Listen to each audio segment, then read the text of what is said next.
And good to have you with us this morning. I'm Joe Fryer. And I'm Savannah Sellers, and it's great to have you start your day with us. We're going to begin this hour with the severe weather that is putting large parts of the country on high alert this morning.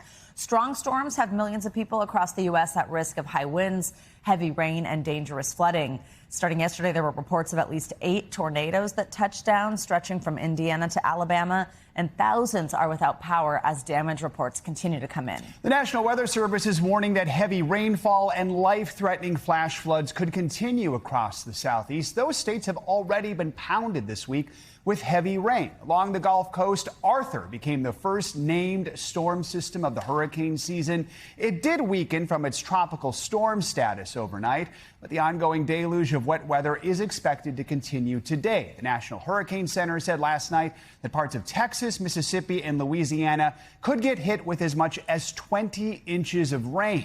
Here in New York, Knicks fans are getting ready for their championship parade, but a warning, more than 60 million will be watching out for the slight risk of severe thunderstorms from the mid-Atlantic states into New England. We'll get to your full forecast in just a moment with NBC Chicago meteorologist Aisha Scott. First, though, let's get to NBC News correspondent Maggie Vespa in Illinois with the latest. Maggie, good morning. Hey there, good morning. We just arrived on scene, and obviously you can see the strength of these storms overnight on full display here. This auto garage, car garage, is literally in pieces. I mean, this looks like a bomb went off. You can see this full wall flipped on its side over here with like some kind of steel beams fully exposed. It's insane. Overnight, at least 7 twisters reported across Illinois, Wisconsin, even as far south as Alabama, all part of a sprawling severe weather system that flooded roads outside Chicago. The effects were widespread. This morning, a daunting cleanup is obviously underway. With another example, the roof ripped off an Illinois elementary school. We also saw massive trees toppled onto cars and homes. Meanwhile, in more severe weather news, on both coasts, wildfires are raging. Doorbell camera video shows flames just feet from a home in eastern Washington where multiple homes have been destroyed, thousands of people have been evacuated, and there are more wildfires burning in Florida, closing roads around Miami.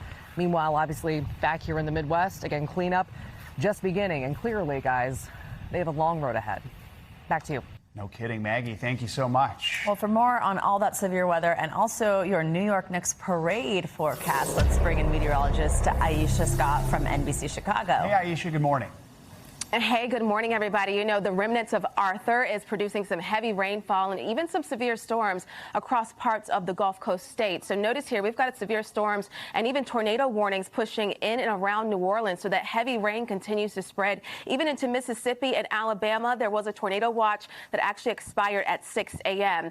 Notice here, the storm system continues to move inland. So these remnants will bring heavy rainfall across parts of Alabama, even into Georgia. We're talking severe flooding as well as it interacts with the cold front moving in from the north. And then eventually it moves off to the east tomorrow. So we've got scattered storms continuing from Texas to Florida, even a moderate risk for flooding for South Alabama and also Mississippi. Speaking of, you can see the flash flood risk for today. This is a rare high risk. That includes Mobile, also Pensacola for life-threatening flash flooding. They're under a high risk for flash flooding. So please, please heed any of those warnings. Notice the rainfall forecast. This takes us through Saturday. The bullseye here, southern Mississippi into Alabama, even parts of Georgia. We could see rainfall totals up to a foot, and some isolated spots could pick up as much as 20 inches of rainfall. Now, let's talk about farther to the north. So as we head northward, the same cold front that brought the severe weather across parts of the Midwest,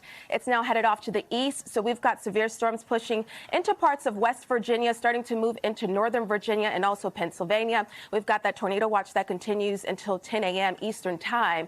So this cold front will continue to move off to the northeast. So if you're along the northeast coast, we've got the chance for storms as well, even as we push into the mid-Atlantic. But the good news is there is a low risk for tornadoes. The severe threat as we head through the evening, it's a slight risk from Burlington to Norfolk, even parts of Nashville, getting close to Nashville. The main impact will be those damaging wind gusts up to 60 miles per hour, damaging hail right around 1 inch. And the tornado threat, again, is low, so an isolated tornado can't be ruled out. And as we mentioned, the Knicks parade, this is going to be a fun one. Partly sunny skies. It's windy. It's humid. Look at these temperatures, mid-80s. The heat index close to 90, but there is a chance for an isolated shower or storm. Back to you guys. I don't think anyone could rain on that parade, though. No All right, kidding. Aisha, thank you so much. President Trump returned to the White House overnight, wrapping up his trip to Europe for the G7 summit. Mr. Trump and the president of Iran both digitally signed a 14-point memorandum of understanding. It lays out the terms for ending the war, which has gone on now for nearly 4 months. But the agreement raises many more questions, really, than it gives answers. A formal signing ceremony is still expected to be held tomorrow in Switzerland. NBC News international correspondent Matt Bradley joins us from Tel Aviv with more details. Matt, good morning. A lot to unpack with this agreement. President Trump announced the deal days ago, but details not made public until just yesterday. Some of the terms, lifting sanctions on Iran and unfreezing assets. Just walk us through the highlights here. Yeah, I mean, you just mentioned the first two big ones, and those have emerged as really controversial issues. I would add to that a third big boon for the Iranians, that they will be immediately able to sell oil on the international market, and the Trump administration is basically guaranteeing that. All of this in return for basically Iran reiterating once again that they will not pursue a nuclear weapon, something they've been saying for decades, so that was easy for them to accede to. And then also simply stopping the fighting. So we're talking about a deal that presents enormous financial incentives for Iran right up front, while offering or asking for very, very little in return. That's why for many, especially here in Israel, this whole deal looks like a massive capitulation. It's put Donald Trump very much on the defensive. Here's what he said yesterday. If they don't honor the agreement, or some things aren't even mentioned in the agreement, it's a memorandum of understanding, but we have an understanding of certain things without writing it. And if they don't honor that, we'll probably go back to bombing them until they honor it. You know, it's amazing what bombs can do. So the president once again saying that if they don't honor, well, not necessarily the terms of the deal, but whatever the president happens to want at any given time, he will go back to bombing, and surely then they'll capitulate. However, the recent history has shown that Iran is able to hold its own, even amidst Israeli and American joint bombing, and still present a hard line in negotiations. Guys? Matt, back to that major sticking point, the Iran's nuclear capabilities, which you mentioned. What do we know about how detailed that part of the agreement is or will be? Well, that's really the shocking thing about the entire agreement, not just when it comes to the nuclear thing, not just when it comes to these financial incentives or peace in Lebanon, all of it. Almost every single one, except for the immediate cessation of hostilities that will include Lebanon, almost all of it kicks all of these issues down the line to that 60-day set of negotiations that presumably is going to start as early as tomorrow, right around the day and in the same place in Geneva of this signing ceremony. So we're going to actually start to see the wheels turn on a more permanent ceasefire deal. Problem is, when the Obama administration did their JCPOA back in 2015, it was years of negotiations that led up to that. A deal that the Trump administration said was very, very inadequate, and that President Trump once again has been slamming, taking grave exception to any comparison between this deal, which hasn't been devised, and the one that Obama signed in 2015 and that the Trump administration ripped up in 2018 during his first term. Matt, you mentioned that formal ceremony taking place tomorrow in Switzerland. We know Vice President Vance is expected to take part in it. This deal does have the backing of G7 leaders, and many of them are interested in this next question. When could we see progress when it comes to getting the Strait of Hormuz reopened? Well, this is all contingent upon the behavior of both countries involved. The Iranians have demanded that the U.S. gradually withdraw all of its forces in the vicinity of Iran. It's hard to know whether that includes those American air bases near Iran in some of the Gulf states that Iran has retaliated against. But, you know, it's also essentially, as I mentioned, that 60-day period. There's a shorter 30-day period when the Gulf of Hormuz is supposed to open immediately. When we're talking about immediate action and something like that, it really is going to take a couple of weeks. The agreement allows for that. But once it happens, it's going to be hard to go back on that. That is the last leverage that either of these two groups have. So it's unclear whether once everything returns to normal in the Strait of Hormuz, whether there'll be any impetus behind the parties to continue negotiating toward a more permanent ceasefire. All right, Matt Bradley in Tel Aviv. Matt, thank you.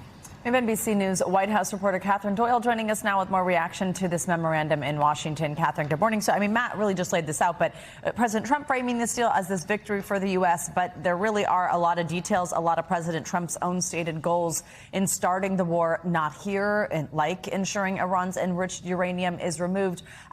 How's D.C. taking this? How are lawmakers on both sides of the aisle responding to this tentative deal? That's right. And yes, good morning, Savannah. President Trump now is returning to Washington, where he's going to have to sell the deal to skeptical members of his party and skeptical lawmakers in other parties. One of his top allies on the Hill, Lindsey Graham, has already expressed some cautious optimism, however, which is helpful for the president. He said he praised the, quote, lengthy and productive parts of the discussion and said that he had a good conversation with one of the president's top negotiators on the deal. He also praised the end of the hostilities, and he praised the reopening of the Strait of Hormuz and said that this would be helpful. One thing he said that one thing that he left open, though, was that he, quote, wanted to see a verifiable deal on the nuclear aspect of things. But he said that there was little downside in trying. And Dems, however, have been a little bit more skeptical. Let's see what they had to say. This will be regarded as one of the biggest American disasters. And it's because Trump started this war. He didn't know how to finish it. I think people will look back and say this war of choice was a disaster, and America's less strong today than we were before the war started. The president wanted unconditional surrender, and this deal looks like unconditional surrender by the United States, not by Iran. It is disgraceful. The administration's position is that the memorandum is just a framework, and everything will be addressed in the final. The remaining questions about the nuclear program will be addressed in the final agreement that's set to be negotiated over the next 60 days. Catherine, as we mentioned, Vice President Vance was really the lead negotiator for the U.S. on this pact, even though initially, he was one of the most hesitant of the president's advisors to go to war. Is he the one now tasked with trying to sell this deal to the public? That's right. The vice president has really been out front as a skeptic of foreign wars, and he's embraced the role here in ending this one. He's recorded several videos. He's done interviews over the last several days, praising the deal, praising the agreement, and saying that he planned and touting the positive aspects of the deal as well. He said that. The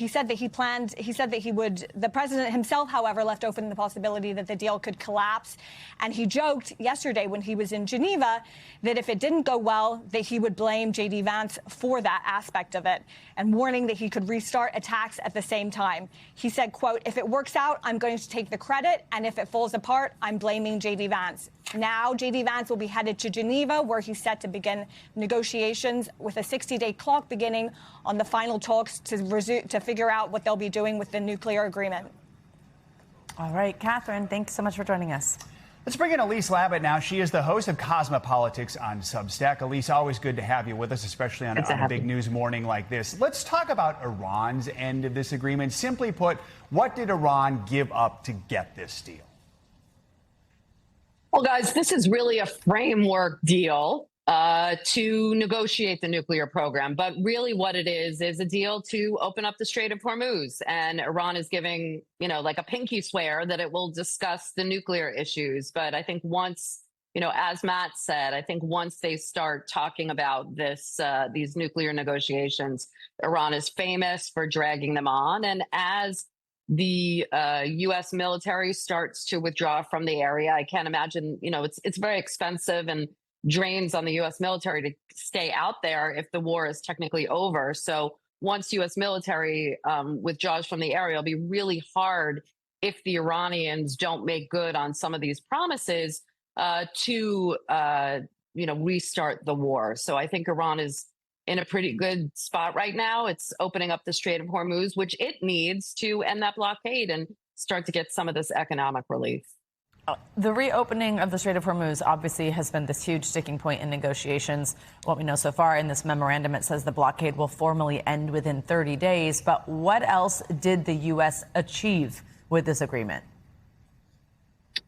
It ended the war, it ended the conflict. I mean, I think what everybody is kind of saying is, the deal is very heavily tilted in Iran's favor. I mean, it does get a lot of things. Look, Iran was in a weaker position than, it was before the war, only because a lot of its military was destroyed. The U.S. military did do a very good job, and it was suffering economically. But politically, it's in a much stronger position right now because now it realized that it could start using the Strait of Hormuz. So Iran's not really giving much, and the U.S. is giving up a lot here. And Vice President Vance said something very revealing a few days ago in an interview.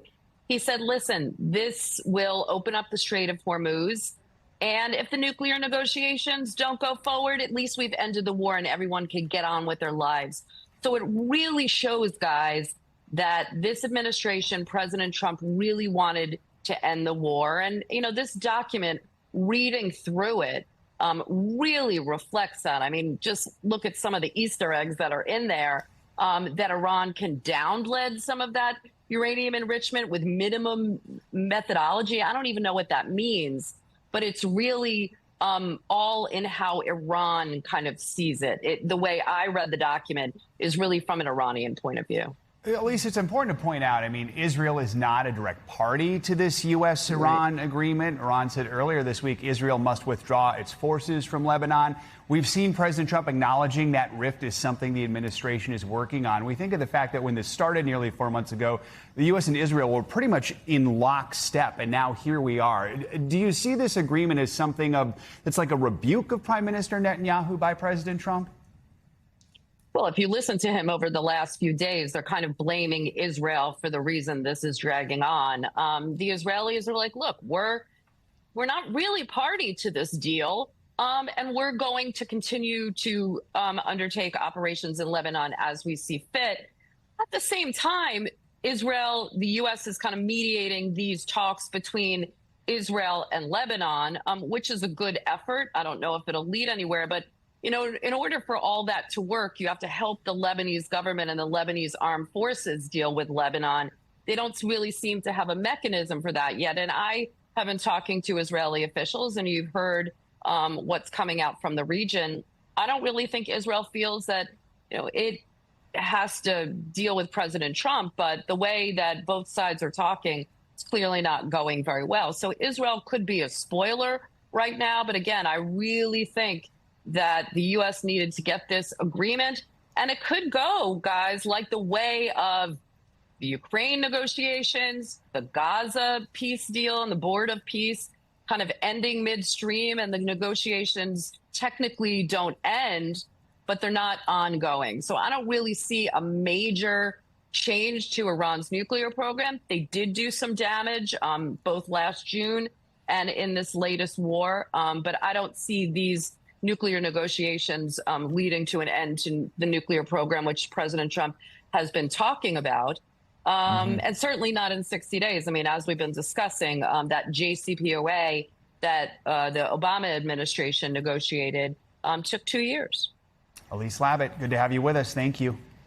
Well, the Federal Reserve announced it's keeping interest rates unchanged as new Fed Chair Kevin Warsh presided over his first meeting as leader of the central bank. Rates were expected to remain the same as Warsh begins his 4-year tenure at the Fed. Well, during his news conference after the announcement, Warsh acknowledged that persistently high prices are a burden for the American people, and he pledged to deliver price stability. Projections by the Fed show it likely expects a rate hike of 0.25% sometime this year. It also expects inflation to remain elevated through next year. We have surprising new developments in the case against Luigi Mangione, the accused healthcare CEO killer. A judge yesterday revealed the defense team will pursue a psychiatric defense because of, quote, extreme emotional disturbance. It's a strategy legal experts say effectively concedes Mangione pulled the trigger. NBC News senior national correspondent Stephanie Gosk reports. A bombshell in New York State court. The judge in the case announcing that Luigi Mangione's defense team is changing course, legally conceding their client did kill United Healthcare CEO Brian Thompson in Midtown Manhattan. It's no longer a whodunit. It's no longer did Luigi Mangione kill Brian Thompson. It's he killed him.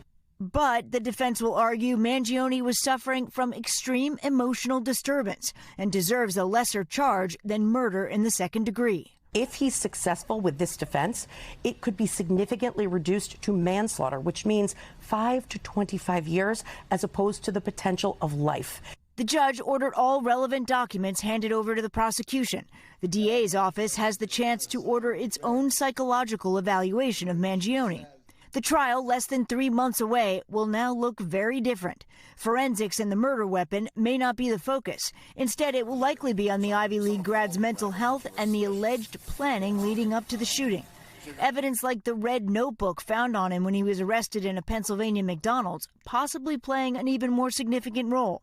One entry written months before the killing reads, "I finally feel confident about what I will do. The details are finally coming together."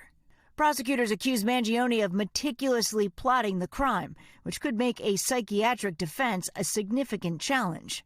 When you raise an affirmative defense like this, the defense actually has to show that Luigi Mangione acted with extreme emotional disturbance, that he lost self-control. The defense has legally conceded that their client killed Brian Thompson, so that could also affect the federal trial. But in federal court, they cannot make the same kind of psychiatric defense. So they're going to have to come up with another strategy for that trial. Back to you.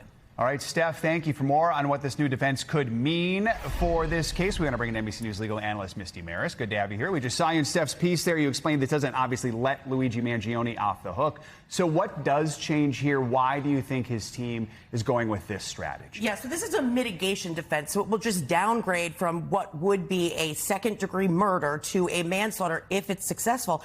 And I think the timing of this is really interesting because they filed a notice of intent to raise the psychiatric defense a while back, but they asked for more time in order to move forward with actually doing it. And I think one of the reasons is because in the middle, what happened? Well, they had that huge evidentiary hearing and decision about what from Luigi Mangione's backpack, what statements were actually going to come in. So strategically, this comes on the heels of the defense having to grapple with the gun is coming in, the manifesto is coming in. And so this seems to be a pivot on that strategy, given it's really not going to be a great argument to say it wasn't him. This isn't really an easy defense win. I mean, what does the defense have to prove? How high is the legal bar? So this is a really, really challenging defense because when the defense takes this on, they actually have the burden to prove something, where normally it's up to prosecutors.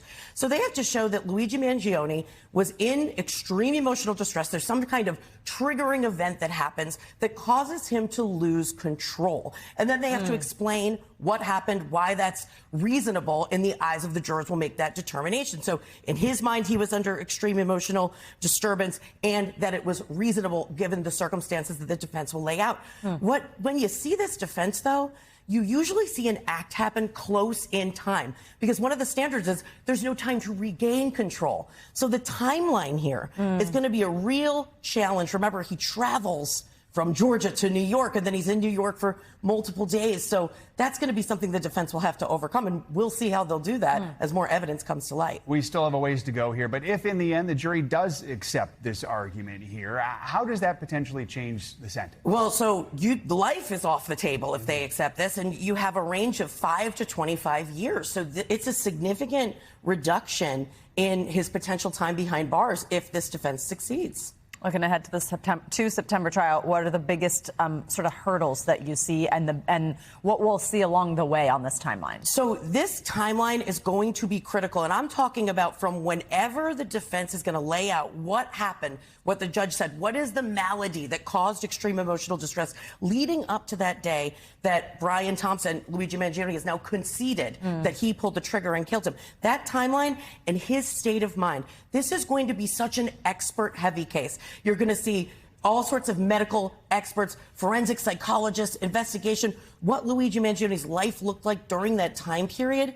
And we'll see how the defense intends to link that to something that happened months and months later. And prosecutors are going to say, listen, this was something well-planned, well thought out, and you can read that in that manifesto. It really changes what this trial is going to look like. It changes the trial tremendously. All right, Mr. Maris, good to have you with us. Thank you. Well, in a Long Island courtroom yesterday, serial killer Rex Heuermann was sentenced to spend the rest of his life in prison for the murders of 8 women. After emotional statements from the victims' families, the judge called Heuermann a disgusting, despicable coward before ordering him to serve consecutive life sentences without the possibility of parole. NBC News correspondent Emily Ikeda has more. The Gilgo Beach serial killer coming face to face with his victims' families. I am responsible for what was said in this room today. The words I would say have no meaning. Rex Heuermann was sentenced in New York to multiple life terms without the possibility of parole after admitting to soliciting sex and strangling 8 women to death between 1993 and 2010. At least 8 that we know of. Are you at least a little bit sorry for that? Yes? Yes, I am. The victims' loved ones in the courtroom. And that pain is unbearable. And confronting the hulking New York City architect who lived a double life through tears. Rex Heuermann did not just take my mother's life. He stole an entire lifetime of memories that me and her never got to make. Today would have been Jessica Taylor's 43rd birthday. You thought you took her voice, but you didn't know that she had people who loved her. You hunted her, and I hunted you. Heuermann's sentence marks the final chapter in a killing spree that terrorized Long Island, New York for decades. Investigators arresting him in 2023, using cell phone data and DNA from a discarded pizza crust to help link him to the murders that he now will sit behind bars for. You've been described as a very big man. But you're a disgusting and despicable small man, if you're a man at all. And you're a coward.